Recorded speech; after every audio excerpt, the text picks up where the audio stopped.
आज मैं आप लोगों को बताने वाला हूं कि अगर हमारा मोबाइल फोन नो सर्विस पे होता है, अब लो नेटवर्क आते हैं तो वो प्रोसेस अलग है। अगर हमारा मोबाइल फोन मतलब कि हम सिम लगाते हो और नो सर्विस का फॉल्ट आ जाता है तो ऐसी सिचुएशन के अंदर हम सबसे पहले क्या करें? सबसे पहले हमने ये चेक कर लेना होगा कि अगर हमारा जैसे कि एंड्रॉयड है तो इसके अंदर सबसे पहले आप पहला स्टेप लें, इसको आप सबसे पहले इसका रेडियो पावर चेक करें, क्या इसका रेडियो पावर ऑन है कि नहीं।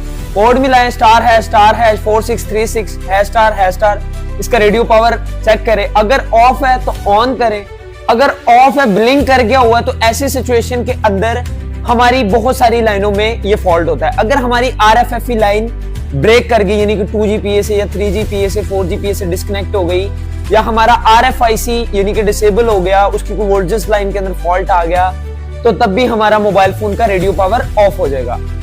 बेसिकली क्या होता है कि I2C प्रोटोकॉल को ही नेटवर्क सेक्शन के अंदर इस्तेमाल किया जाता है और वो आ जाता है जी, उसको नाम दिया जाता है RFFE डाटा और RFFE क्लॉक। तो ये सारी चीजें हमें स्टेप बाय स्टेप चेक करनी पड़ती हैं। अगर ये आप सारी चीजें चेक कर लेते हो तो इसके अलावा आप RFIC या SDR या WTRIC की क्या कर सकते हैं कि आप उसका एक्सो इन चेक करो, यानी RF क्लॉक चेक करो।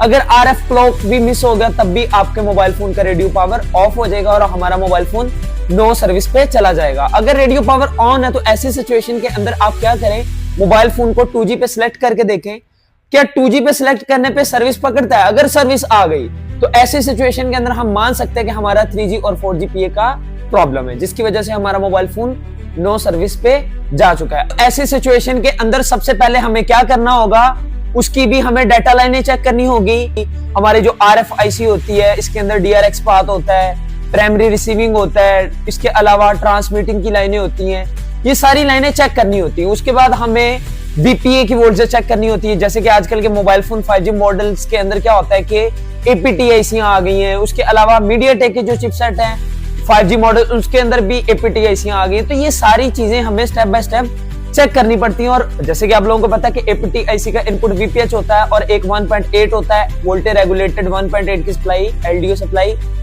तो ये सारी चीजें चेक करनी होती हैं और ये वोल्टेज जो बनती है 0.6 to 3.7 के बीच में अकॉर्डिंग टू लोड, ठीक है, मतलब कि फ्लक्चुएट करती रहती है।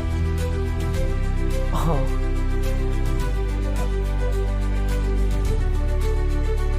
और अगर आप ये काम प्रैक्टिकली डीपली सीखना चाहते हैं विद स्मार्ट, और अगर ये आप काम विद प्रैक्टिकल DSO मशीन की मदद से आप फ्रीक्वेंसियों को चेक करना चाहते हैं या स्कीमेटिक्स डायग्राम की मदद से इसको स्टडी करना चाहते हैं कि कौन सी फ्रीक्वेंसी कैसे चेक की जाती है, कैसे इसको स्टडी किया जाता है, स्कीमेटिक्स डायग्राम की मदद से कैसे पता चलेगा 4G PA खराब है, 2G PA खराब है, या हमारे RFIC के अंदर मसला आ गया या SDR है, तो इनको कैसे हमने स्टडी करना है स्टेप बाय स्टेप, उसको कैसे रिपेयर करना है, तो आप विजिट कर सकते हैं Punjab mobile repairing and training centre.